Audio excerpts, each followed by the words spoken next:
Hello, everyone, and welcome to episode 231 of the Classic Elite Podcast. My name is Scott. I've got Dustin with me. What's going on, man?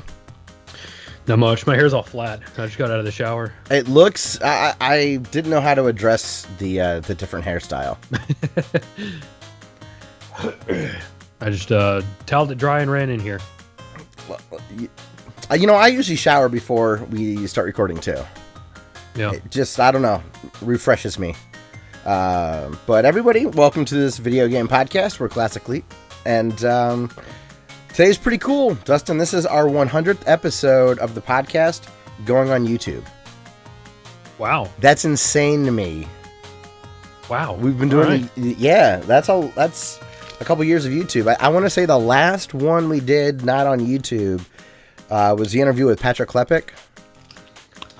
So he was at Giant Bomb, then was at Kotaku, and now is over at Vice Gaming. And so this was a long time ago. But we did that. We were kind of testing it out. Remember? And then James Midnight asked us to put it on YouTube, so we went ahead and did that. Yeah. So yeah, and next episode is our 7-year anniversary to the day, assuming we record on Wednesday. Yeah. That's cool too. So, but outside of those quick announcements, how's the week been, man? Slow. Yeah. See, mine's been long days, like busy but long days, so time's not moving really quickly. Mm-hmm. So, I've been like stupid tired for some reason. You're so excited about 7 years, I guess, that you can't sleep. I've just been super lethargic at work. I don't know. Well, isn't it spring break? Or Well, that happened a couple of months ago. oh, okay. Or school's winding down, I guess, right? It's almost... Wow, that's crazy. So, yeah, I do want to make a quick... well, did I have anything I wanted to talk about? Oh, yeah. I rewatched The Illusionist, and I haven't seen that since it came out. Mm-hmm. That's a fun movie. I liked it. All right. Had a cool twist. I like Edward Norton and Jessica Biel. I had a huge crush on her, and Paul Giamatti, and they all did really good. So definitely that came out around the same time as The Prestige, didn't it? Yes, and they are confused quite often. Yeah. I haven't seen The Prestige in a while. I am going to watch that soon.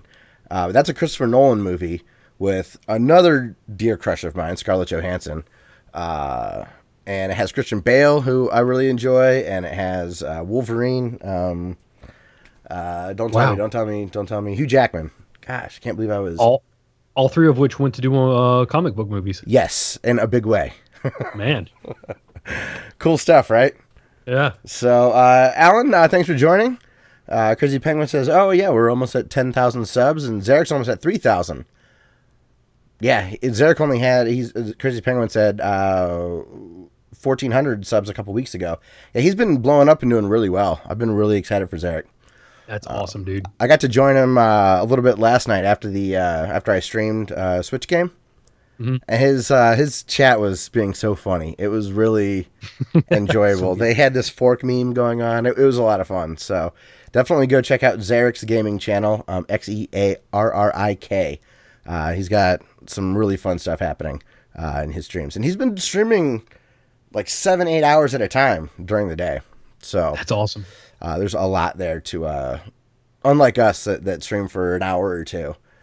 You can really get involved in the inside jokes of the chat and all that stuff. So it's pretty cool. Yeah.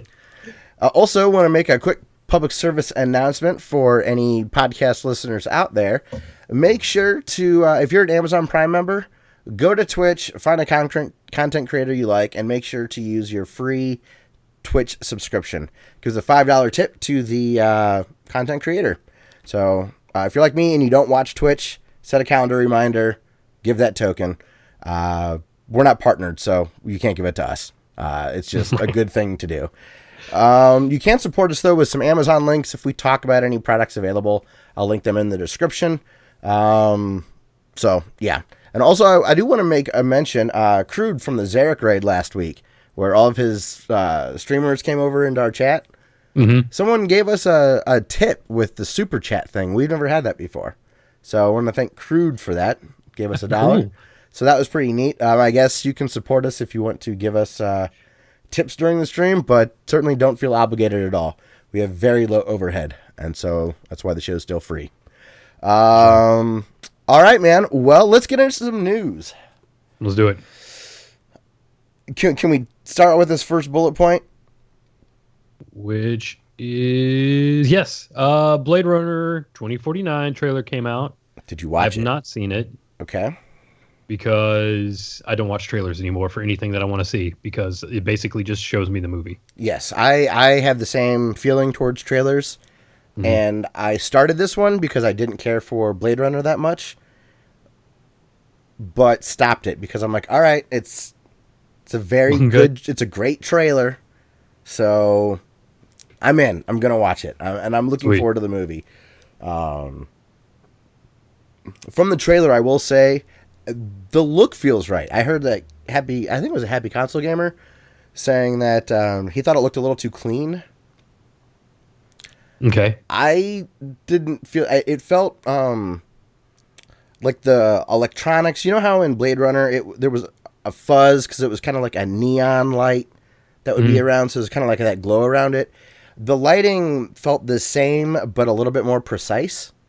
Okay. But it still had kind of the dark feel, I thought. The sepia tone colors, similar skyline, stuff like that. I think the look is really neat. I'm looking forward to it. I'll rewatch Blade Runner again. I'm going to ask Xearrik which cut I need to watch because there's 13,000 of them. So I'm going to have him do that, and then I will watch it again so I can be ready for Blade Runner 2049. That'll probably be a rental. I don't think I'm very likely to go see it. But you're the cyberpunk guy. Mm-hmm. So is this a date night thing? Will you go by yourself? Will you get your nephew to go?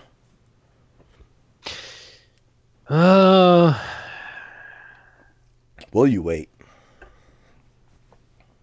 I may. I don't know. I would like to see a Blade Runner in the theater. I think that would be awesome. That's a good point. But I doubt I could convince Kim to go. I couldn't get her to see Ghost in the Shell. This feels... that feels more niche to me than Blade Runner. Blade Runner does have more reach. I guess more people would be familiar with Blade Runner, I think, than would be familiar with Ghost in the Shell. Yeah. But you know your wife. Maybe you can get your nephew to go. Do you have any hopes for the movie? Are there any questions that you want answered or anything? Well, I would argue that... Well, no, probably. No, never mind. I was going to say that Deckard clearly isn't a replicant because he's lived long enough to get old. But he could be some new kind of replicant that lives for the... Or he figured out a way to, I don't know, in an analog way, escape the kill switch or whatever. I think that my one wish is that Deckard isn't in it for very long. I gotta say, I do think Ryan Gosling looked the part. Yeah. But he did a really good job of kind of looking like Harrison Ford did. So, okay.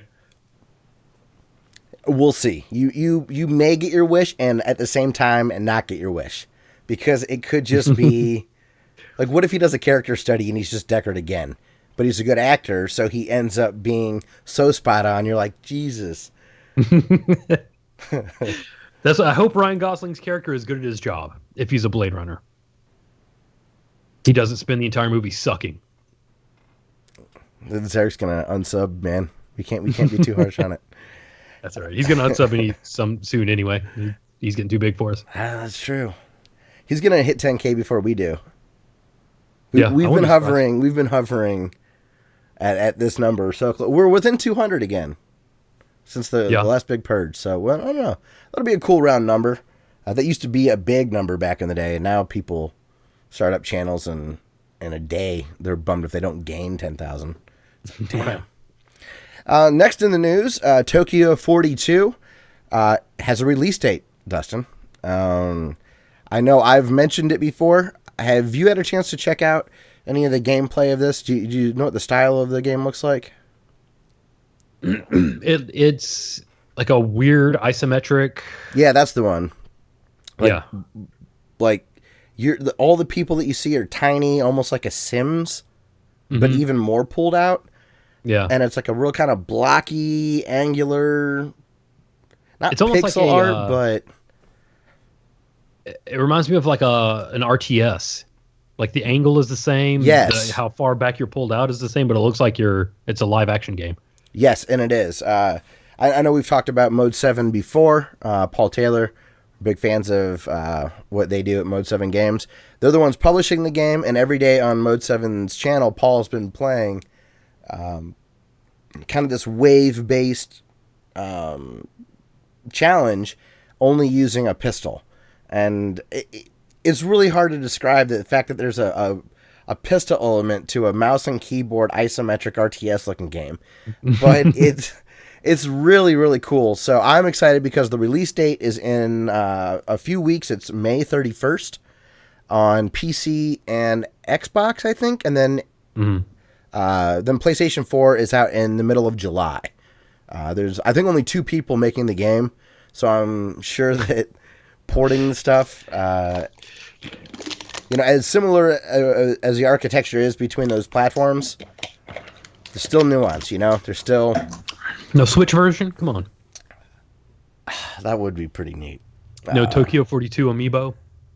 That also would be pretty neat. What if you had the full stand and it's just this tiny little blocky dude? Like it looks like a blank amiibo base. I was thinking, like the whole amiibo is the town or the Tokyo 42. Oh, okay. That's way better. No, they'd sell both of those so that you could unlock T-shirts in the game. But I'm very excited about that. I will definitely be buying the game when it comes out and probably be playing it on our channel. It looks very challenging, but very fun, and I'll link the reveal trailer. They do the game in 4.2 seconds, and it is this thrilling trailer. It's awesome. Cool. It's like a 16-second video or something like that. It's really neat. So keep an eye out for that. Dustin, did you happen to see the next little hiccup that GameStop had in a used game sale? Yes, GameStop is diversifying their portfolio here, and an 11-year-old bought some meth at a GameStop. On accident, to be fair. On accident, yeah. Well, on accident. Air quotes. Yeah, he bought why is an 11-year-old buying a copy of GTA 5? Parenting. That's flag right there. In this parenting in this day and age. Yeah. But yeah, finds a bag of meth inside. I think it was a used bag of meth.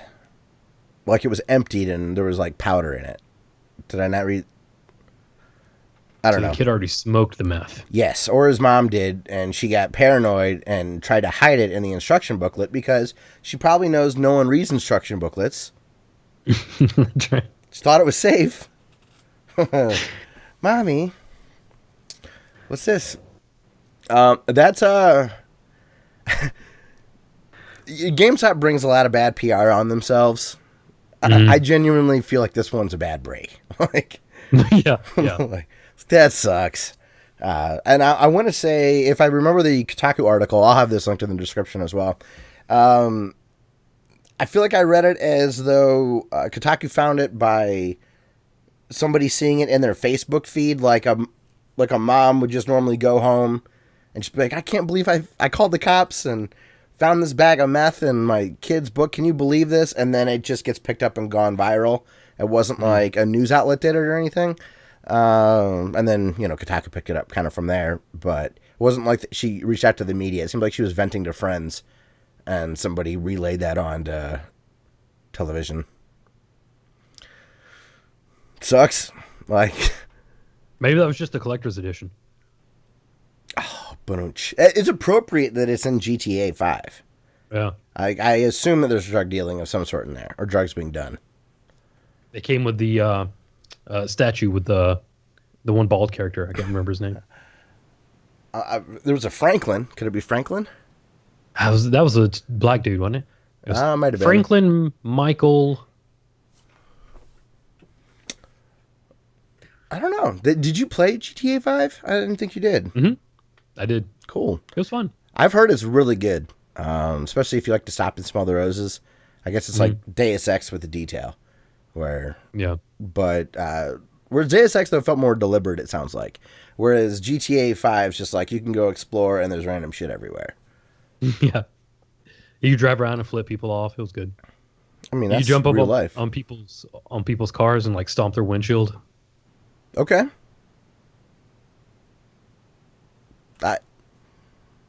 See, that's the type of stuff I don't find hilarious because it's like the Superman complex. Like, I'm in a video game. I can do whatever I want. I just heard it's fun to play. I'll have to keep an eye out for that. I haven't played a GTA game all the way through ever. I played a decent bit with what was it, God Code or something like that? In 3 where it unlocked everything and you just kind of goof around. My buddy in college had the PS2 and had that. Man, I think I've played through all of the stories, except for the side stuff, like the Liberty City stories, like the PSP games. Mm-hmm. Oh, wow. I never played those, but 3, Vice City, San Andreas, 4, and 5, yeah. I think if I had to pick one to play, I'd probably go with Vice City. And then a close one would be GTA 5 from there. I think I would really just love that Miami Vice 80s aesthetic a lot. Yeah, I think that's a good selection for the old style, and GTA 5 is definitely better than 4, so yeah. Cool. Good deal. Next, more video game stuff. Forza Horizon 3 had some Hot Wheels DLC come out, and it's wild, Dustin. You actually are driving on the old orange tracks you'd put together, and they have loop-de-loops Cool. and like toy dinosaur setup, and it's so goofy and ridiculous. That's awesome. It's wonderful. And there's not Matchbox cars. That was blasphemous. Ooh. Hot Wheels cars, like the Hot Rod and stuff like that. That I bought it. I didn't know this about myself, but if Hot Wheels does video game stuff, I'm in. All right. Rocket League did it. Bought it. Forza got in there, and I think I've just been in such a Mario Kart kick that when I saw Forza have this like real fast feel and like super bright orange track, I'm like, I'm sign me up. I'm in. This looks awesome, and so far it's great. That is genius. Companies should always do that. There should always be like Hot Wheels DLC for GTA, and then Forza, and then other racing game, Deus Ex. That would be cool. You have like a gold track and like a Yes. black and white car or something. I agree. Did you know that Hot Wheels is still big? Not just for kids, but dudes our age, the way we're into video games. Wow. All Dudes right. are still into getting the new variants that come out and collecting old ones and looking for lots on eBay and stuff. It's like a thriving scene. Man, what other games what else would I love to see Hot Wheels in? I wouldn't mind it getting ridiculous with like Hot Wheels DLC and fighting games. Like, give me a Hot Wheels car in Smash Brothers or Tekken, or or give They me had that like Daytona fighting. USA Oh yeah, in that one fighting game. Was that Virtua Fighter? yes, I'm almost positive. But yeah, fight on the track or something like that, or you could rip the track apart like you could as a kid and use it as a weapon. Yeah. That'd be cool. I would. Some first party stuff, though, it would drive me nuts. I say this as I'm talking about Forza Horizon 3. I understand the hypocrisy in that statement. But something about maybe like Nintendo, like if Mario was driving a Hot Wheel car, I'd be on board. I just don't want him wearing a Hot Wheel t-shirt. Hot Wheels DLC in Breath of the Wild. You know, give me a Hot Wheels horse and I'll ride it. Yeah. Yeah. All right. Hey, well, Zelda added that Switch shirt to the DLC. There's like a chest with a Switch shirt in it. I think it was Hugh over at the Retro League was talking about how he wants to. I think it was him, but somebody I heard on a podcast saying, "I want to finish Zelda before I know that shit has tarnished my game. I want my pure Zelda experience before you start throwing in crappy T-shirts." It's like I just don't even want to know it's available. The next story is pretty interesting. So I've never been a participant in a drive-by shooting, whether it was in the vehicle or in the house. Right. Now you've been around bullets for real. Did the U.S. Army happen to provide you with Elder Scrolls Collector's Editions instead of Kevlar vests? Because they might want to consider that. Elder Scrolls is officially military grade. The quality of the vests was probably cheaper than the collector's guide. Oh, okay. So if Bethesda was willing to work a deal, then the Army would probably be on board with that. My friends just told me to watch the movie War Dogs with Jonah Hill and whatever, where they get government contracts as arm dealers. Huh. I never saw that. Me either. I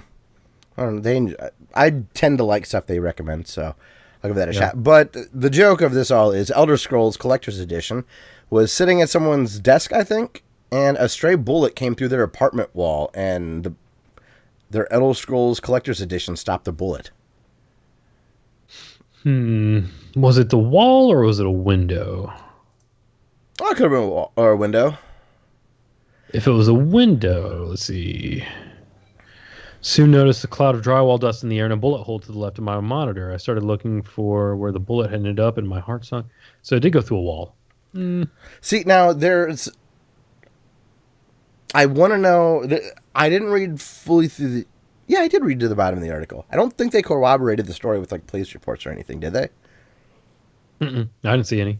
They said that police came by and picked up the bullet as evidence. But that may just be so they didn't have to show the bullet. Could this just be a gimmick? Like, did this guy just want to get on Reddit, top Reddit, and shoot through his other apartment wall? I don't know.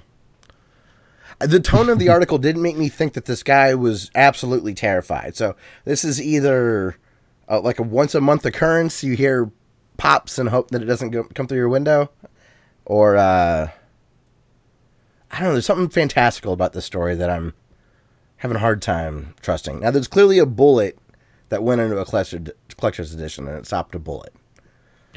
I bet his roommate was drunk and cleaning his pistol and didn't clear it. I think that you think that's really what happened. It wouldn't surprise me. You ever had a gun accidentally go off? It's pretty tough to get to go off on accident now.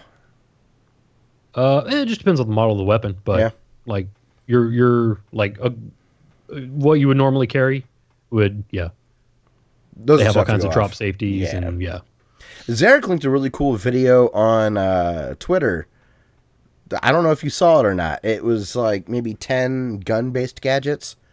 There were like different safety lock things and this gun case that looked like an air purifier. Cool. But it was like a Bluetooth speaker, but it had a fingerprint sensor to read your fingerprint to open the safe up. And it had like stuff for handguns, and it was a cool little toy and a cool thing, and it wasn't super ugly, but it also had a Bluetooth speaker built in. That's awesome. So functional in case you don't need it. They also had a salt gun, like SALT, not an assault rifle or something, but bullets made of salt. I'd never heard of those before, but it's a non-lethal it's like shooting someone with a mace bullet. Okay. It like puts a toxin in the air and it's not lethal, but it hits them and hurts them, and then explodes a toxin that is like tear gas or whatever and incapacitates them. Oh, that was interesting. That actually made me think, like, I'm not much of a gun guy. I don't really want a real handgun. But I would totally... It was like $300 or $400. It was a reasonable price. I thought I would... if I didn't live where I did, and I still lived in, like, Charlotte, I would totally get one of those. If you ever had to use it, then you'd probably end up killed. But yeah, you could totally buy one of those. Oh, you're saying... Oh, because, yeah. I guess here where I live, people don't break in with guns. There you go. Okay. They just sneak in, take stuff. They know when you're gone or when you're home and walk in and get it. I don't know. That's an interesting story. I'll have it linked in Polygon. So if you want to, or the Polygon article. So if you'd like to hear more about the Elder Scrolls story of a collector's edition stopping a bullet, we will have that linked. The next thing also was from Polygon, which I thought was very interesting. I had not heard of this before. A lost Sonic game has been found. It was a working demo. It was a skateboarding game, a la Tony Hawk, but Sonic on a skateboard. And it was made by a company that didn't have a license to use Sonic, but they made it and then tried to pitch it.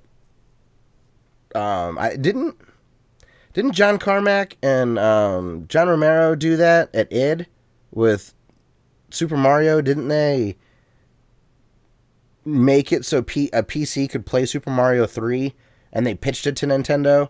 And Nintendo didn't bite on it, but that sounds like something they would do. Something like that. Because John Carmack doing unbelievably genius stuff like he does. He was just bored. He's just bored, so he's like, they say Mario's impossible on the PC. Yeah, we'll see. He ate a big lunch and had an hour to kill.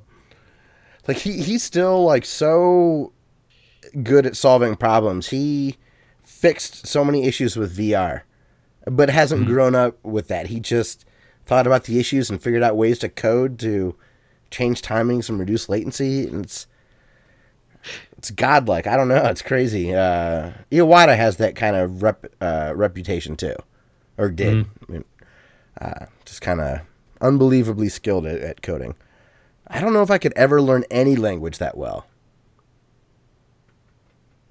I mean, even something that's as precise as a, computer language you would think would be. Mm-hmm. But I guess there's even a lot of variation in that. You would think it would be really standardized in one way to write stuff, but that's not the case. So, did you happen to see this trailer or the little gameplay thing? I didn't see the gameplay. I read the article, and it sounded awesome. I'd play a skateboarding Sonic game. That'd be cool. It looked great. I would love to play this. This would be so much better than Sonic Spinball or the 3D only kind of bonus game. Was that Chaotix or something? Was that the one that? There was one that had a heavy 3D lean. I thought that. Maybe I'm just thinking of the bonus stages in 3. Was that 3D Blast? Maybe that's what I'm thinking. Maybe that's what I'm thinking of.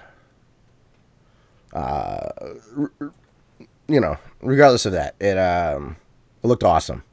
Sonic doing like 900s in a skate park, and the ramps were mapped with graphics that looked like they were from Green Hill Zone. Yeah, dude, that'd be awesome. Right? They need to make that. Just do it now. I'm hoping that that's why the Polygon people picked up the story, as they're Sonic fans. And if these two Sonic games coming up are just review reasonably well, release a Sonic skateboarding DLC, one of the games. Mm-hmm. Forces, I guess, because that's the newer looking one.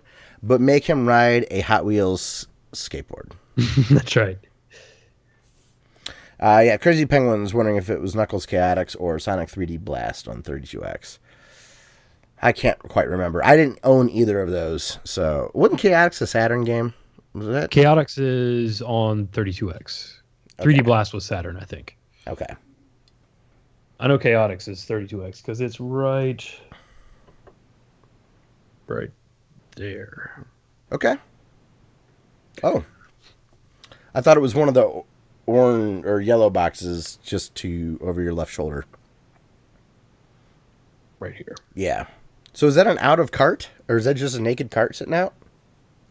No, it's in its cart. It's behind the 32X itself. Oh, gotcha. Okay. My pop screen's kind of blocking it out. So, yeah, right. Check that out. It looks really cool. Clearly, you and I would play a Sonic skateboarding game, and it had a Tony Hawk feel. That'd be awesome if. Dude, that would have been so good. And that fits the Sonic attitude that they had. Yeah, totally. You that know? 90s dude. Would have been great. They should really just put that out and go like full on with the 90s dude, but have it written well enough that it's not painful to be around. Yeah, not like the Mighty Number 9 trailer. Right. But like what Watermelon does, where it still feels totally from that area. Or era. Excuse me. Next, and this is kind of our second to last news story, but real last news story. Ben Heck.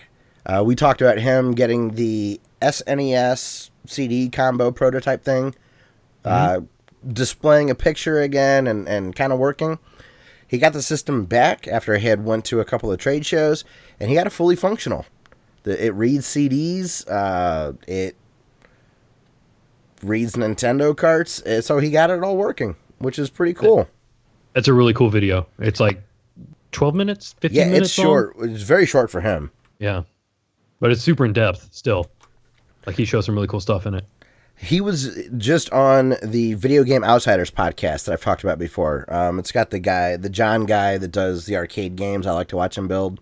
Okay. So he had been on, and they weren't talking about this, at least to the point I was at in the podcast. It's so fun to hear Ben Heck talk. He knows a lot about how this stuff works, both on a hardware and software level. And I just really admire that. Sometimes he talks way above my head. Like he was talking about bus arbiters today.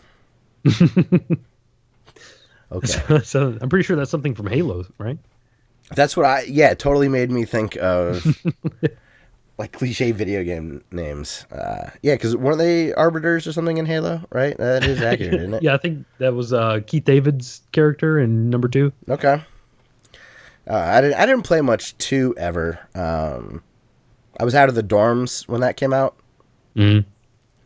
And then my roommate, when 3 came out, his girlfriend at the time bought him a 360. And he would get so mad if I would play Halo while he wasn't home, because I would just jump into multiplayer, wouldn't care about it. And I'd like drop him down in the rank because I was so bad. He would get so frustrated with me. I'd never had a Microsoft account or Xbox Live or anything, so I just had to leech off him. It was funny. His girlfriend bought a 360 for him? Yeah. Man, he did put a ring on it. He did not. Dumb bastard. He bought her Uggs the same year, so they both bought each other way too expensive gifts. It was shockingly early in a relationship for them to be getting this extravagant. They dated for quite a few years and are still friends. But I remember being like, dude, you've dated her for like 4 months and she's getting you a 360? Yeah. You must be awesome. So, but that's really cool. I'll have that linked in the description. Go watch the video. You should watch all the videos. Go and look at what he did previous to this regarding this system, and then watch this one too. It's nice to have a conclusion. So, also, the last thing, I don't want to mention PS Plus games this month are awesome. Tales from the Borderlands, which is the Telltale Borderlands game. I want to play that because I heard it was really good, and I didn't care for Game of Thrones, but I loved Walking Dead. So, and it also, because Telltale's engine sucks so much, I think that'll be a really good Vita game for me to just do the Vita streaming. Because you don't need precision. Like, it's clunky anyways. No. And then also Abzu, which was made by the people that did Journey. Drew Scanlon really liked this game. This is one of his favorite games of last year. And I didn't know the guys that made Journey made that. Yeah, and you just are like swimming through an ocean or something like that. Man, I just hear I would have bought that by now. I hear it's peaceful and nice, and so I'm very excited about that. I need to play Journey again. That game was great. That game was incredible. I sat down and play it, and my friend had just stopped over. What? I forget what she was bringing back, like a DVD or something that she had borrowed. And I had just started Journey and was about to stop, and she's like, "Oh, I want to see what this game is." And neither of us really said anything, and just watched this happen. It was like, you know, when you just when you're watching a good movie and no one's talking because you're just. That's how it felt. We both were like had this emotional response to watching this happen. Journey was fucking amazing. I'm so glad that came out on the PS4. Yeah. That was like, I feel that way about Mario Kart 8. Like, thank God that came out, because everybody that has this platform should be able to, like, if you're in the PlayStation ecosystem, you should have access to Journey. And I felt that way. Like, if you have a Wii or Wii U or a Switch, you got to play Mario Kart 8. It's great. So, yeah, check that. Oh, I do want to mention Gianna's Sisters are also on Xbox Live free games, and that game is awesome too. It has like almost like a trine mechanic where you switch between characters to have different abilities to solve puzzles, but it's a platformer. And it has like the Donkey Kong collect everything goals if you want to do that. So good free games right now if you are in with Xbox Live or PlayStation Plus. Free. Well, okay. Included. Sorry. Yeah, okay. Included games. You're correct. I and it drives me nuts when people call them free too. It's a lazy term. It's a lazy way to describe it. Yeah. If it was Amazon though, I would feel like it's free, because I really truly only use their shipping. That everything else is ancillary. Like, great that there's videos there. Great that I can rent stuff. So great that I can give a Twitch thing away. Which, how do they make money if I give, what's that, $60 a year if I'm diligent with that? Mm-hmm. I don't know. Seems I guess not many people are doing that, so it's just a nice perk. Accounting wizards. They have them. That's why accountants make a lot of money. Because you save money by spending a lot on a good accountant. Yeah. If you deal with a lot of money. Someone like us, we would lose money if we would use an accountant. Right. Here's your server fees, and yeah, there you go. All right, man. Well, that's it for the news. Hope everyone enjoyed that. So it is time for YouTube channel of the week. Channel of the week. Let's do Nick's Fears. I'm not familiar with this one at all. I wasn't either. Chris Stuckman did a video about like things that traumatized him as a kid. Okay.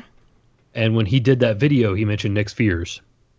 So I went over to his, and the one that Nick's Fears did that traumatized him as a kid would actually it's not a movie, but the Scary Stories to Tell in the Dark books. I never I'm familiar with those, but I never read any of them. You should watch these videos then. We had they were called Haunted Ohio, that were really big here, and there were ghost stories, and you could drive to them. Cool. My aunt she swears to this day that she didn't fake us out. But there was this thing called Crybaby Bridge in one of the books. Okay. And this is near Springfield, Ohio. And my aunt's like, "Oh, that's close to here. Let's go." And it was my cousin Sarah and I, and we were probably 10 or younger. And some other younger siblings, but I don't remember if it was mine or hers or some of my other cousins. And my Aunt Beth driving. And we went to Crybaby Bridge, and we all heard crying. I actually still remember hearing crying, but it was definitely wanting to hear crying.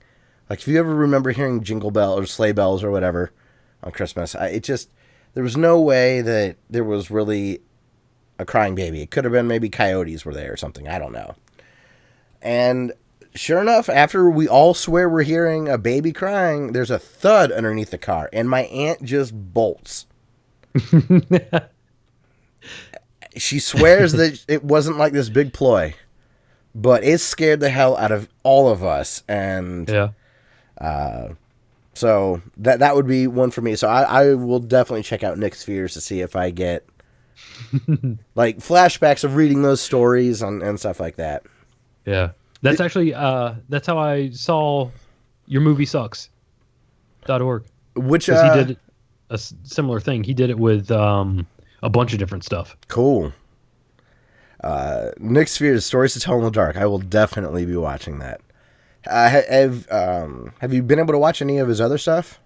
Mm-hmm. It's really good. I also recommend his what was it? Bye Bye Man review. Okay, awesome. Because that was a horror movie that was not good, and he did a very good job of reviewing it. I went on a bit of a Chris Stuckman binge. You really got me hooked on him. I really do enjoy the way he reviews movies. Yeah. I don't have the same taste as him, but I do find the way he reviews stuff awesome. Yeah, it's really, you got me hooked, man. Good. Yeah. He does deserve all those subscribers, I think. Mm. He does do a really good job. It does stink, though, when you do get hooked on a new YouTuber and they do things that you're interested in, like movie reviews or something like that. And you see that they've done a movie that you'd love to hear their take on, but it was one of their first videos. Yeah. And you're used to this like polished, awesome stuff, and then you go back and you watch it's on like a handy cam and there's no footage in it and there's no microphones, and I mean you get used in his dorm room. Yeah. You can see hints of like the talent being there. Like the person stays really similar, but the delivery changes over time. But once you get so used to somebody, you just deal with the crap. Just because Yeah. You learn that, which is cool. Oh man. And Nyx is spelled Nyx and then Fears. Yep. Instead of the possessive Nicholas. Right. Cool. Well, that's his other channel, The Possessive Nicholas.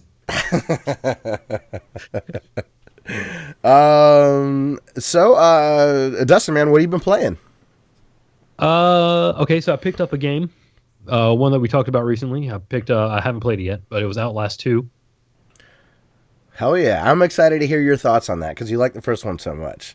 Yeah, and here's something else that's cool. This is something they've been doing recently, is they took the first game, Whistleblower, which was the DLC, and the second game, and pressed it on discs. Wait, all on one disc? I think it might be 2 discs. Okay. So it's like the first one and the DLC, and then the second one on another one. Like 2 retail SKUs. That's what I'm asking. Or do I pay $50 and get all of those things? Or is one in the DLC one package and a separate purchase is 2? But they're just now available on physical release instead of or digital only. All 3, one price. Awesome. One case. Bayonetta did that. Yeah. 2 discs, both games. But I'm super stoked to own the first one physically, like a physical copy. That is cool because you enjoyed it so much on. Was that one of the PC games you played? I may own it. I think I got it in a Humble Bundle, but I played on the PS4. Okay. Crazy Penguin says he's actually been playing Kingdom Hearts lately. I never got into that series, but I admire it a lot. My friend Dorian in college across the hall, I had never seen it before, and I think it was 2 maybe that he was playing on his PS. It was amazing. I just seeing how into it he was, and I was shocked. He was not someone that came across as into Japanese and Disney stuff. He was like a star athlete in high school, and was like I guess he was going for business administration and finance, which is where I went to school, pretty technical. Mm-hmm. So I was gonna say like it wasn't like he was an engineer or something, but he did go slightly nerdy in the business school. Cool. But yeah, I'm like, you're playing a Disney character game, and he's like swatting with a key. I'm like, what are you doing? He's like, this game's unbelievable. And now, I mean, everyone that's played that game seems to love it. I played a little bit of the first one, and I didn't immediately get into it. And I was like, I'll come back to this. And that was like 12 years ago. Yeah. Maybe it was the first one he was playing. I don't know. What would have been out in 2002? Well, the game I was playing right before that, I was playing the second Prince of Persia game. The one where he went all emo and they played Godsmack when the boss showed up. I have a GameCube one. Warrior Within? It might be that one. I got it on a GameCube. I never got very far in it. Yeah, I think that's it. Yeah. Is that it? Yep. Maybe I'll have to bust that out. Maybe I'll have to give that a shot. You know, this is an underrated GameCube game. X-Men Legends. Oh, yeah. It got too hard at one point for me. I couldn't. There was like this hub area I couldn't get past, but this game was super fun. Crazy Penguin, which Kingdom Hearts have you been playing? Was it 1, 2, 2.8? Any of the other stuff? I know Tony's into 2.8. It's not 3. And, you know, theoretically, they could have infinite releases. They could never hit 3 and release an infinite amount of titles. Yeah. Because numbers are awesome. That's cool that you've got one of your favorite games of all time in physical form now. It's nice to have. That's cool, man. I was bummed that I never got like a copy of Shovel Knight or a few other games that have ultimately come out on physical editions. There it is. Oh man, that's a great cover too. Yeah, it's called Outlast Trinity. What a great name. The Ultimate Journey. Hell yeah. Crazy Penguin's been playing 1.5 and 2.5 remix, but he's playing 1 right now. Wow. So that joke really... I didn't realize how true that was. There was 1.5, and a 2.5, and a 2.8. So if you add all those up, you've been playing, what, 5? Is that math? Could be. That's math. I wasn't... Yeah, that's math. Yeah, it's just whether it's correct or not. I'm sure it's correct. So it added a 5, I'm sure. There was something else. Crap. Forget it. I ruined the podcast with math. I had a... It was about math, too, kind of. Oh, well. So, well, it's cool that you got Outlast. Also, I saw that you were able to put up your first homage to Happy Video Game Nerd. That's right. I put up a video of me playing Splatterhouse for the PS3, and I chose that one because it has the 2010 release, and it also has the arcade version of 1, the second one on the Sega Genesis, and the third one on the Sega Genesis. Does it have any of the TurboGrafx 16 versions, or is it just the Genesis one? Because the first one was the only TG16 one, and they went with the arcade on that one. When I was a kid, Splatterhouse and Bonk were the TurboGrafx 16 games to me. Yeah. I just remember those being in the commercials and the box art and all that stuff, and in magazine promos. Xearrik says something to him on Twitter about it.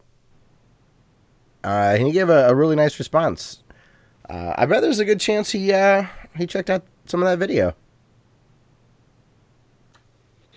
Well, the Happy Video Game Nerd? Yeah.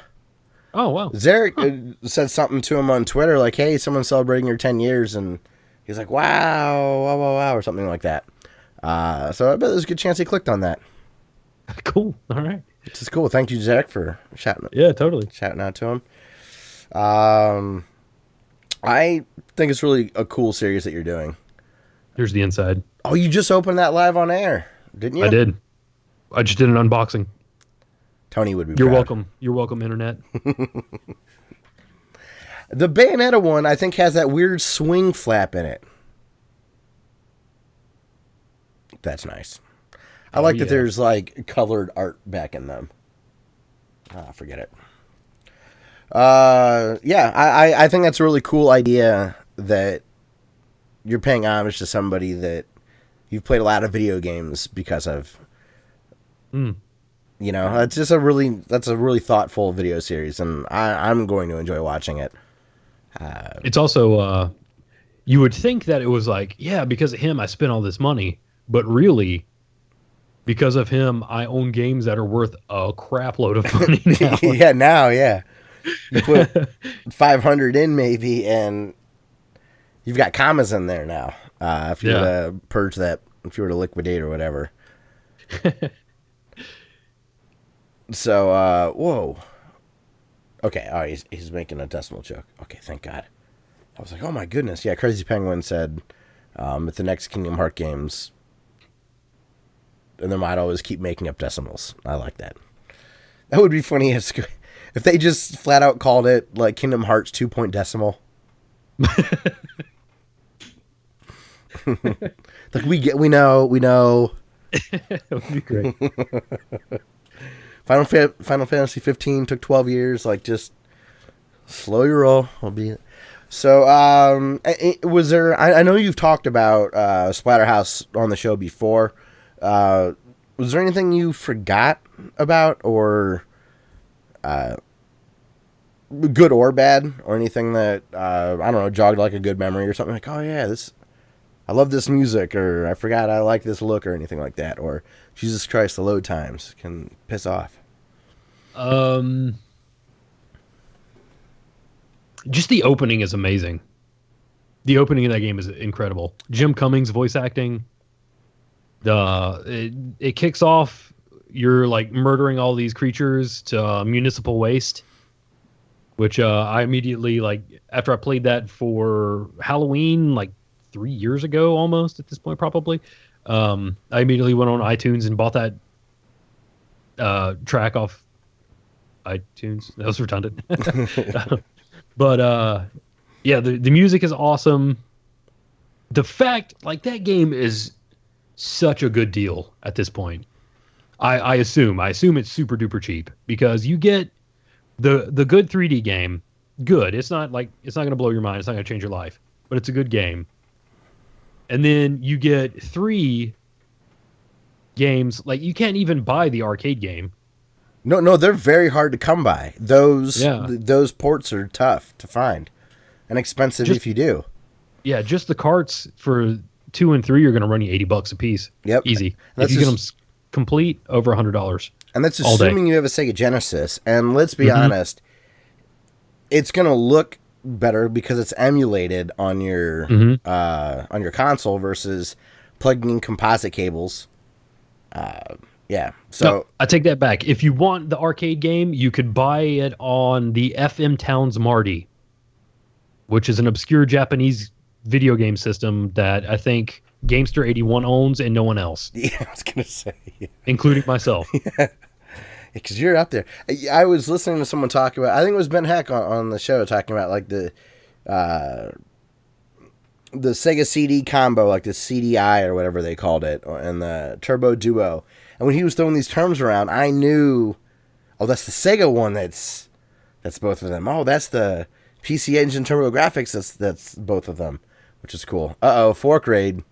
Fork Raid. I guess Xearrik must have stopped his stream and sent his legion of forks over here.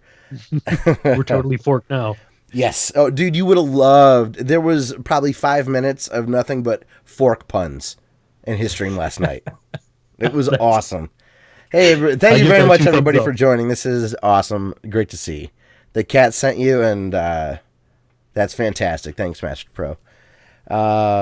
See what I mean? Xearrik's blowing up, dude. Yeah, man, that's awesome. This is awesome. So cool. May the fork be with you. Thank you, Xearrik. Very cool. Good to see you, man. I hope the stream went well today. And Xearrik, Crude again. See, he just gave us $1. That's amazing. Thank you. Xearrik, thumbs up or thumbs down on Guardians of the Galaxy 2? He went and saw that earlier today. Ooh, okay. So I am interested to see if he liked it or not.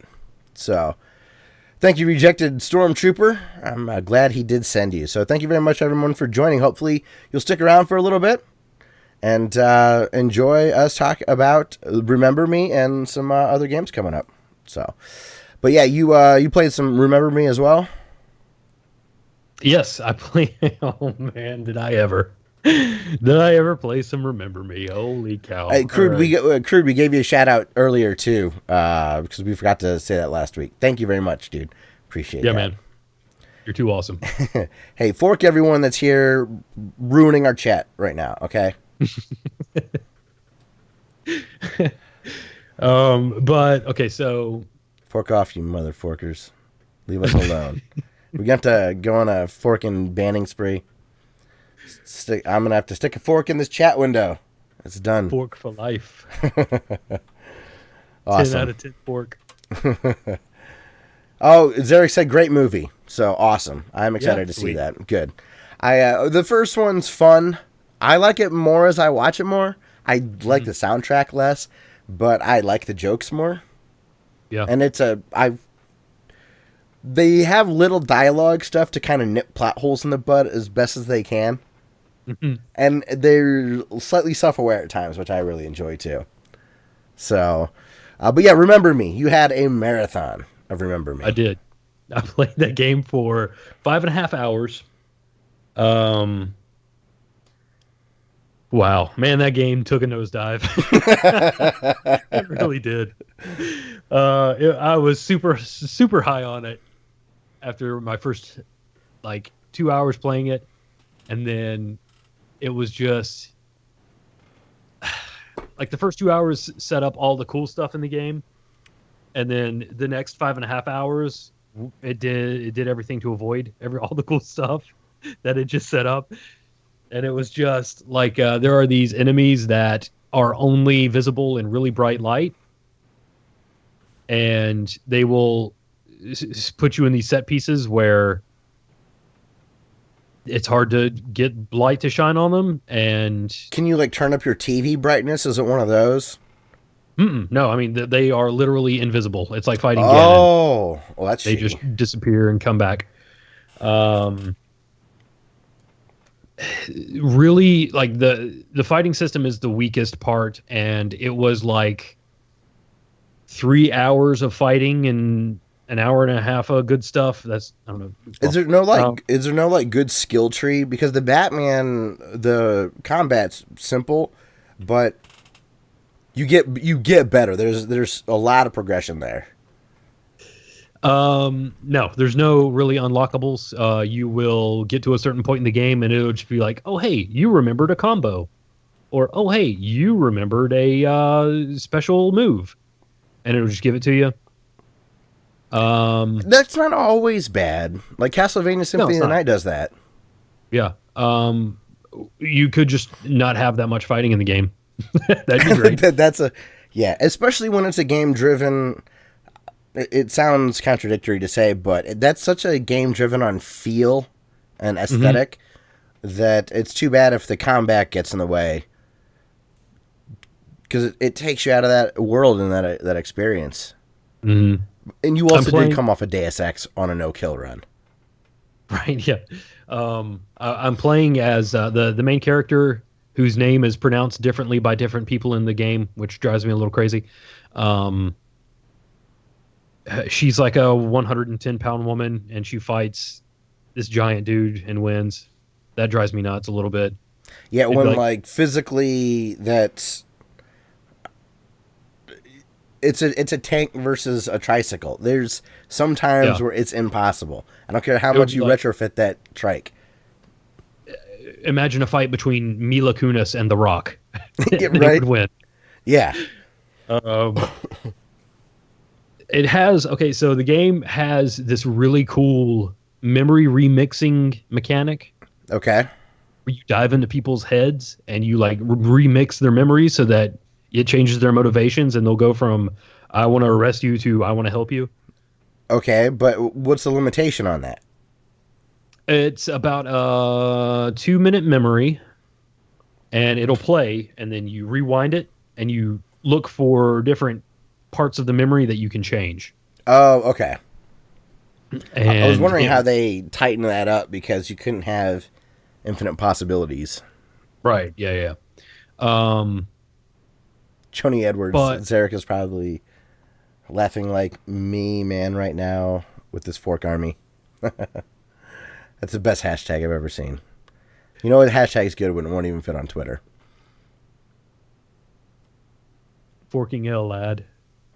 We got Reggie's British, I guess. So I'm sorry to interrupt. I just noticed that from Joni. All right, it was a fork in the road. Oh, but don't see. You'd really enjoy Xearrik's chat. What were we talking about? Oh, memory remixing. They didn't do that enough. They should have done more memory remixing, which I'm sure was harder to design and all that stuff. And the fighting, not so much, and that's why they went with it. And they had to hit a quota for like length of game. But yeah, Xearrik says, I think my first opinion of the game was right. The game artists are amazing, and I would hire them in a second if I was making my own game. But forget everything else in the development. Yeah. Oh my gosh, there were a couple of load times that were probably greater than 2 minutes. Look, to the point where you're nervous that your console's frozen. Yeah, like, and I have that game like loaded to the hard drive. What do you call it? Installed to the hard drive. They do say on the Xbox One that it's faster load times from the disc. Really? Yeah, because it's such a old, or it's like a 54 RPM laptop hard drive or something like that. But I do think that there are slight differences with that, which is crazy. But I think I'm at my last level, so I look to. Okay, you've got gumption, man. To talk like my grandpa. To stick with a game like that. So, okay, so I get to this place that I need to get into, and my disembodied like helper guy narrator is like, "Oh, to get in there, you need the code from this guy, Captain something," and I'm like, "Oh God, I don't want to have to go and look for this guy." Well, Captain something comes up in like this cyberpunk Harrier jet, like it's vertical takeoff and landing, so it can like hover. Hell yeah, okay. And he just shows up like at this on the roof, and he's like, "I'm gonna shoot you a lot," but he starts like talking like he's the big bad wolf, and like referencing Little Red Riding Hood. Wait, okay. And it cracked me up because I was thinking of like a hard-boiled cop who, when he like gets in the moment, he starts talking about Little Red Riding Hood and how much fun every single one of his coworkers would make of him. But it all culminates with you jumping onto this plane, and the line delivered is, "This Red Riding Hood has a basket full of kick-ass." Wow. That's like direct to DVD Arnold Schwarzenegger movies. Yeah. That's like a current day Steven Seagal action movie. Yeah. Okay, yes, you're right. I gave it way too much weight with Arnold Schwarzenegger. You really got to go the other way with that. Steven Seagal. Late 90s Chuck Norris, or mid 90s Chuck Norris. With sidekicks or whatever, and Walker, Texas Ranger. I loved sidekicks when I was a kid. Didn't that have the chick from the Golden Years in it? Wonder Years, not Golden Years. But yes, it had Danica McKellar. That's her. Yeah, is that her name? Winnie. There was a girl that I had a huge crush on named Amelia when I was in grade school, and she legitimately looked like Winnie. So that it was wild to have I could hang out with Amelia every Wednesday night. Nick at Night would play back-to-back episodes. It was awesome. Yeah, Crude, you did miss the Forza discussion, but we will have the archive up, so you'll be able to check it out. It's great though. Word. Yeah, so I'm sorry. I jumped in. Wonder Years, crushes on girls. I said, but did you get to hang out with Fred Savage? No, I was Fred Savage. Oh, that's even better. Yeah. So it's like that, I Work. guess. She was on my first kiss, though, so I guess maybe I wasn't. That first episode of The Wonder Years, though, who couldn't relate to that? There was like, yeah, that was an awesome episode. Rejected Stormtrooper says that Dustin looks like he has a decent collection of games in the background. Pretty sweet. You have no idea. It's glorious, Rejected Stormtrooper. Hopefully you'll stick around. He has some great references and stuff. Right there's Wild Arms. Yeah, Jonathan Brandis did commit suicide. That was too bad. I also really liked when I was a kid, Neverending Story 2. That's off camera. That's off my. Oh, you can't see? I cropped it. I'm sorry. I was pointing to Snatcher. That's a good one too. You got Hagane. You got a lot of fun stuff. So yeah, man. Anything else you wanted to mention about Remember Me? Oh man, You're just excited to be done. I am a little bit.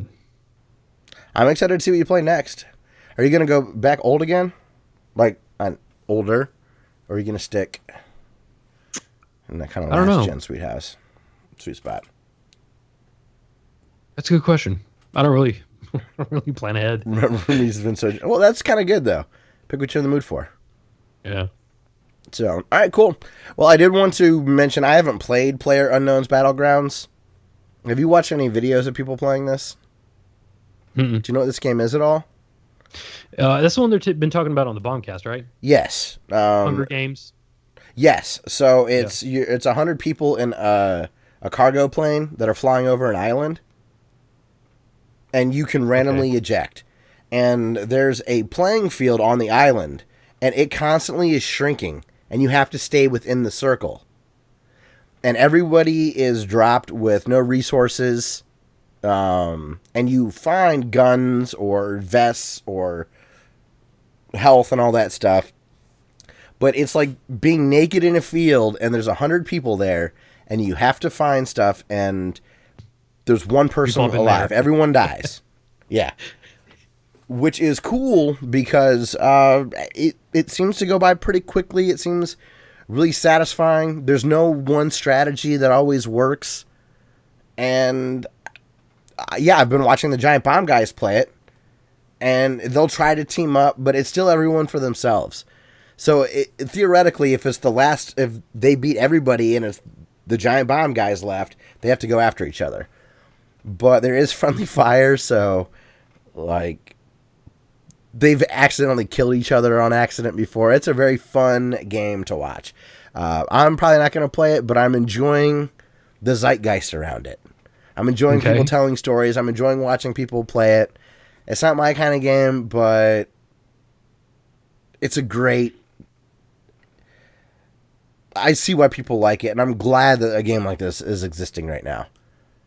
It's cool. Heather says 100% off topic, but discussing beautiful looking games. Has anyone heard about a release date for Visage? I was looking, and it was to be announced. Still? Okay. Sorry, Heather. Yeah. We don't have an update there. Reggie says, I look for the forks and remember me. Best forks, 10 out of 10, IGN. Xearrik says, I thought of something. My opinion of Guardians of the Galaxy may have been manipulated. I went to a new theater that had recliners instead of seats. It was more like a good love seat from a house. Dude. Good. Score. Good. Yeah. Excellent. I think that if that skews your enjoyment of the movie, that's not a bad thing because you've enjoyed yourself at the movie theater. It was comfortable. Yeah. It was huge. It was... Going to the theater isn't always... Actually, for me anyways, it's very little about the actual movie itself. It's fun to go eat junk food and hang out with your buddies or whatever. Yeah. So it's cool that you had a little bit of a... You might have been swayed. But I hear the movie's fun and awesome anyways. So I just can't wait to see Kurt Russell as Chris Pratt's dad. Which, hey, chat, my friend Casey tuned in, and she said that she thinks Dustin looks like a cross between Chris Pratt and Dale Earnhardt Jr., and I think that's an apt comparison. But Player Unknown's Battlegrounds, if you haven't played the game, go watch some videos of it. Watch some people play it. It gets really intense. What's neat is you just start hearing gunshots, so you know that on the other side of the field there is gunfire, but you're not a part of it. So it gives you that like exhilaration of it. Feels kind of not real, but you get your emotions going because you feel totally exposed, or you're like hunkered down in a house or something like that, which is cool. Next thing, I did play a little bit of Graceful Explosion Machine. It's a really pretty, I don't even know how to describe the art style. Almost like very animated, very cartoony, but like more modern, like Apple design, like clean lines and shapes to represent explosions and things like that. And it's basically Defender, but on the Nintendo Switch. Okay. You go left and right, and then you just clear out enemies.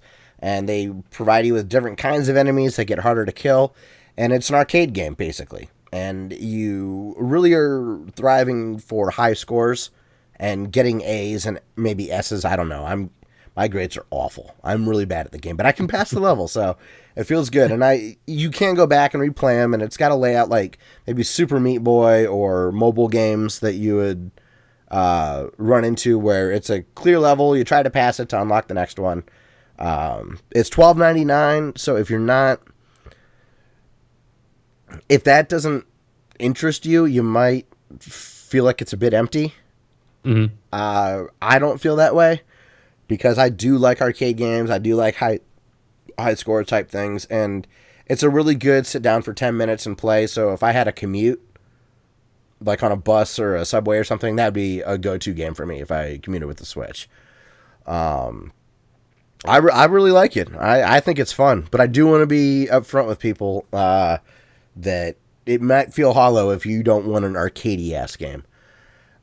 There also is a time where once you are close to killing enough enemies to progress through the level, a bar will show up, and as you kill enemies, the bar will decrease. Okay. And I really wish that there was some sort of a change in the music. Whether there was like a remix happening, or it sped up, or it changed songs completely to a darker tone. There's no, other than like a coin sound, there's a tiny little hint of an audio notification. And seeing this bar isn't always, I don't always see it because I'm focused on enemies and where I'm placed and stuff. And I wish that there was an audio cue more prevalent to let me know that I'm getting close. Because it would get my adrenaline going. It'd make me nervous to not screw up because I'm so close to the end, kind of thing. So, Graceful Explosion Machine, another game I've enjoyed on the Switch, man. I hope it continues to sell because I really like the console so far. That sounds awesome. I felt really dumb. Blaster Master Zero released DLC and an update. Part of the update was Destroyer Mode. Destroyer mode is the hard mode. I cannot figure out how to enable it. I've tried beating my current save. I've tried to beat the game again after the patch. I reloaded the save, beat the end boss. I went to start a new game. There's no option for New Game Plus. When I would load my current save, it would take me right back to the final boss. If I would start a new game, I could start with a new character, but there was never my Amazon thing. Did you hear that? I did, yeah. Yeah, my Amazon thing went off. Somehow it heard the A word in that. Whatever. So,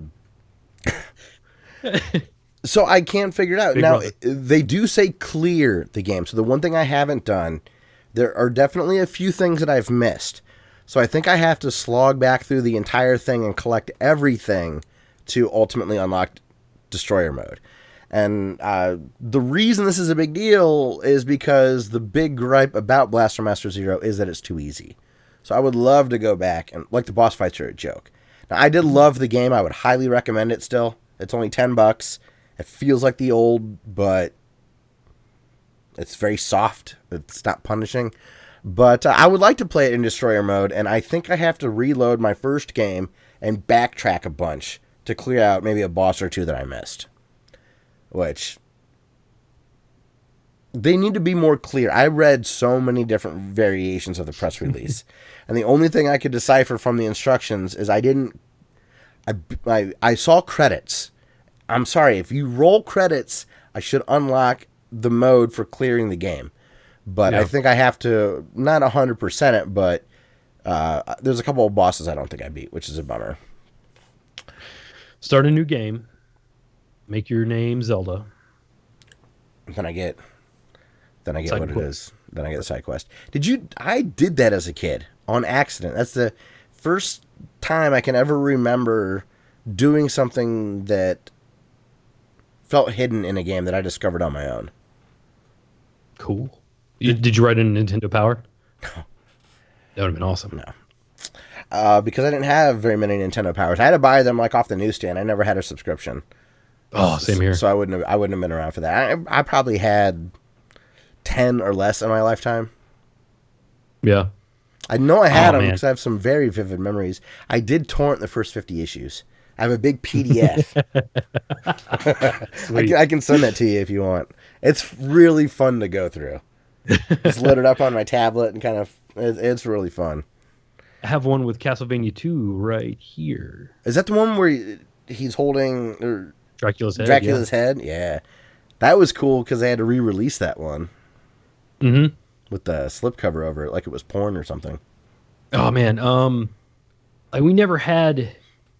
I lived in BFE, man, so we didn't have like a magazine store where I could go to, or like a grocery store that had a magazine rack at least. Yeah. So we would have to go to like a newsstand. It was called KNS News, and it was like this, like little strip mall shop. This tells you how old I am because it sold nothing but magazines and newspapers, and stayed in business for a while. We had a place called the Book Nook but they sold comics too and books. Yeah. But like anytime I walk into like a comic book shop now, like that smell of all that printed paper, like that's the only thing that gives me like a nostalgia bomb anymore. Yeah. Yeah. When you can get your, a smell that reminds you of, occasionally I'll hit something with a lawnmower, like some type of weed or something like that. It smells a little different than grass. And what's weird is, there must be something slightly different maybe about the trees that grow in my area, because I was mowing not too long ago and it took me back to my friend's house that was, I don't know, 7 or 8 blocks away. Mm-hmm. And it didn't remind me of when I was a kid. So it must be like a tree thing or something that I ran over, a branch that released some sort of aroma, or like a type of weed that was really common on this end of town, but not the other. Rejected Stormtrooper had a sub to GamePro back in the day and loved it. And yeah, I love that. How do they get these fork emojis? It's like blowing my mind. It makes me feel old as shit because I have no idea. It's just sorcery to me. you know, because like I understand that if I hit like colon parenthesis, I'll get a smiley face. But I still don't understand that. But I can understand that concept. How you get a fork and knife, what you could possibly type in is beyond me. Are they typing on their phones? Like, what is this? So, but yeah, that's a cool game. Blaster Master Zero is great, but I can't figure out how to do Destroyer mode. And then also, okay, I was gonna say I picked up. Half finished notes, Dustin. I was gonna say that I picked up Forza 3's DLC, but I already got to talk about that. Sorry, Crude, but it is so far the DLC with Hot Wheels. I enjoy it, and we made a lot of Hot Wheels references, so it'll be worth going back and listening to some of the beginning stuff. All right, man. Well, let's get to our YouTube comments. We had a few from Dumbass last week, and then we will be calling it a show. So, first thing, related to last week's episode, Dumbass says, F off Nintendo. I'm not going to pay $50 effing dollars for Tetris. I would like it to be installed a little bit, maybe $10, but 50? I ain't no sucker. Quincy says it's iPhone emojis. So I guess, yeah. Thank you for saying sillies. That's the nicest way to put that. Yeah. I wish I could read that. Some great emojis. I love the Google Play video game emoji. That one's good. Like I see it, but I don't know how people put these in their crude with a camel. How do they do it in their like Twitter handles? I have no idea. Hacks. Crazy stuff for me. Dumbass also says, Norm, the gaming historian, is so great. He's one of the few that I give shekels to on Patreon. 1 shekel to be precise, and 2 shekels to Classic Game Room 2. Those are 2 excellent people to support on Patreon. He also says the Jim Sterling dude is a genius. Check out his Mario Kart video, which is funny because Jim Sterling, there was a very divisive debate over Jim Sterling in Xearrik's chat last night. Dumbass also says, Bastard Kellogg's sue Jim Sterling. He says this guy has done nothing wrong and everybody is suing him for it. Dumbass also says, some fun topic for discussion next time. Oh, I don't really want to talk about this because we're a video game podcast, but you can talk about it in the comments, or Dustin, if you want to comment, you can. He says, what religions do you think are the worst and why, and which political parties are the worst and why? I would be willing to bet our regular listeners would be able to identify that very quickly between you and I. Yeah.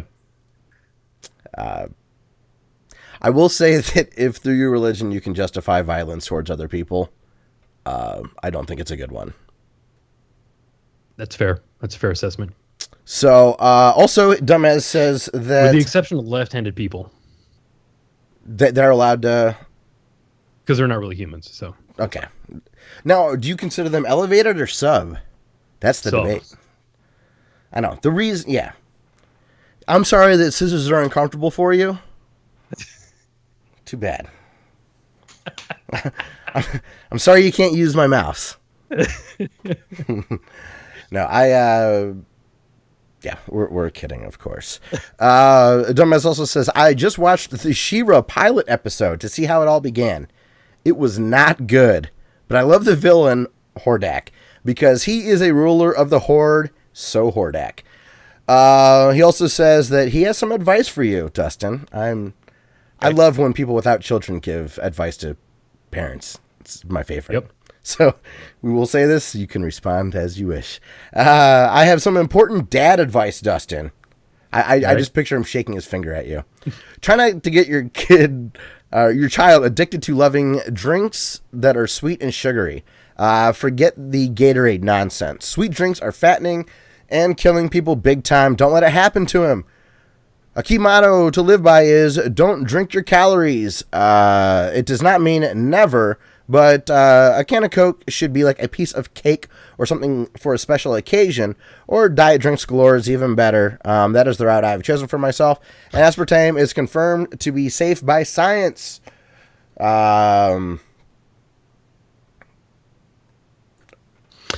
So which science is it? I mean, are we talking like Bill Nye science or like actual science? See, that's where we're not sure. And there was a really good episode of Stuff You Should Know, the podcast, that covered artificial sweeteners. All right. And if you ingest too many, there's a lot that does show that it can mess up your metabolism potentially over the long haul. Because your body can misidentify sugar and stuff like that. So I don't know. But I'm sure, Dustin, you're totally just letting Sully bong apple juice when he wakes up. I actually, dumbass to put your worries at ease, we've cut him back to only 3 liters of Mountain Dew a day. I mean, he needs the gamer fuel. Right. You know. Otherwise, how's he going to beat all these Sonic games? Because he's liking some bad Sonic games right now. See, I don't want to go back and watch She-Ra and He-Man. I listened to the Cartoon Retrocast guys, right? I listened to their He-Man episode, and it made me realize, I should just leave some memories alone. I loved that. I just remember loving He-Man. I don't remember loving the story or anything like that. I just loved it. But then I watched someone like the Angry Video Game Nerd review the animated Ghostbuster series. It shows up on Netflix. I watched a few of those. I'm like, all right, yes, this show holds up. I'm glad I was told to go back and rewatch it. And told to avoid He-Man. I don't... It's funny. So, and then last he says, he's got a hot tip for 200cc mode, so try this. I actually happened to stumble in on this. Not immune system, I'm sorry, metabolism. If I said immune system crude, I'm so sorry. I meant metabolism. Can make your body potentially misidentify sugars. It's a theory at this point, but they're finding a correlation between people that consume a lot of diet soda and obesity. And there is a correlation there. So they're trying to figure that out. And that's one of the hypotheses. But again, if I said immune system, which I do say incorrect words frequently, that I apologize. I meant metabolism. But Dumbass says, a hot tip for 200cc mode for Mario Kart 8 Deluxe. He says, choose the slowest possible kart with the highest acceleration. You won't go too fast and run off the edges so much. And you don't, and you almost get to full speed instantly because it's that 200cc. And that's how I got through it. The little tiny dude with, maybe it's even the starting guy. It's like a little dude that like hangs out in the cloud and throws the spiky dudes down. Lakuto? I feel like I picked him with this, like, it looked like almost like a baby carriage cart. But it was super slow and had really high handling. And that was my thought process, was 200cc is way too fast on my go-to. My go-to is Wendy, the little pink girl. Those were sandwiches. Yeah. But I ended up going with this thought process. I assumed that it would scale where I would still be too slow. So I thought I just had to lead the turns better. But he's correct. 200cc is a breeze if you take this route. Go slow with high handling, and you'll be good to go. Cool. Alrighty, so Dustin, let's call it a show. All right. Good episode. Oh, we went a little longer than I expected. This is good. So, all right. Well, our streaming schedule is Mondays or Thursdays. Our buddy Tony tries to get some stuff up on our YouTube channel. Tuesdays, I stream NES games most of the time. Every now and again, if I've got a new console, I will be streaming that. I forgot to talk about it, Dustin. I got a tracking number for my scaler from England. Cool. So their NES games might turn into Genesis or Super Nintendo games if the scaler works with my Elgato correctly. If I can have that HD Retrovision pull true RGB from those original consoles and put them into the scaler, I'll have the holy grail of everything I've wanted from retro gaming. I have most of the games I want on the cartridges. I don't have a collection like you, but I have most of the ones I really wanted as a kid or that I've learned as an adult that are really good. So maybe I can get some of those on too. Yeah. We have old cartridge-based games that can take us another 10 years on YouTube at our schedule. So, and then Fridays we post this podcast in edited form. If you like audio podcasts, you can get the RSS feed at our website, classicleet.com, or we're on other services like Podbean, Stitcher, SoundCloud, iTunes, Google Play, so you can find us there. And then Saturdays, we have Cyberpunk Saturdays, where Dustin plays a Cyberpunk game every week. So far, you have played Deus Ex, Mankind, Human Revolution, Flashback on the Super Nintendo, right? Mm-hmm. And then now you're almost done with Remember Me. Yeah. Is it all? Is it just the 3? Yes, I think so, right? I think so. Seems about right. Somehow that stupid thing heard the A word again. It's listening a little too much. It's a good thing I don't kill people in my house, right? Right. So, oh, I forgot to That's talk about. evidence I in the won't. I'll carpet. save it for next week. Help remind me to talk about jury duty. I had jury duty this week. That's what I wanted to talk about. All the craziness. I'll just leave That's it one as of the best Pauly Shore movies. I liked In the Army Now, and I know it's bad. I liked Biodome too. I haven't seen Jury Duty. What about Son-in-Law? I don't remember liking that one. I also really liked Encino Man. Oh yeah. So, all right. Well, yeah. And then I want to thank Ben Landis very much for letting us use his song "Through the Forest" as our podcast intro music. For social media, you can follow us on Twitter, Instagram, Facebook, YouTube. And then we do a little bit on Twitch and Beam, but those first four are the easiest ways to get a hold of us. And a reminder, if I talked about anything that is available on Amazon, I'll link it in our description. You can support us through buying through those specific links. I'm not asking to bookmark our podcast because that gets everybody kicked out of the program. So I will only be doing stuff that we legitimately talked about. And then I guess Super Chat, if you want to be like crude and hook us up, that would be cool. But don't feel obligated in any way. Outro music this week, Dustin. I have been in for, or I've been in the mood for some ensnare music. All of this Tokyo 42 is coming around. I tend to play chiptune music that has come out within the last week or so on the podcast to try to keep things really current. But today we're going old school. We're going with some ensnare. Paul Taylor from Mode 7 Games. This song is off of the album he did with Impegasus. The album is called Binary Opposition. The track I'm going to play is All Roads Lead to Ram, and it is just a 6-minute toe tapper. It is just a cool groove. I love it. So, well, Dustin, anything else that we wanted to tidy up before we wrap up the show?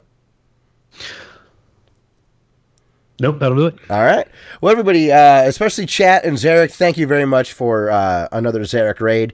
It really means a lot. It's very fun to see everybody in here chatting and interacting with us, and it adds a lot to the show to have people ask us questions in the middle of stuff, and we end up on topics that we didn't plan on talking about, and it really does add a lot. So thank you, everybody, for joining.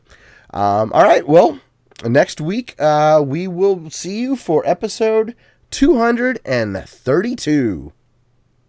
Boosh.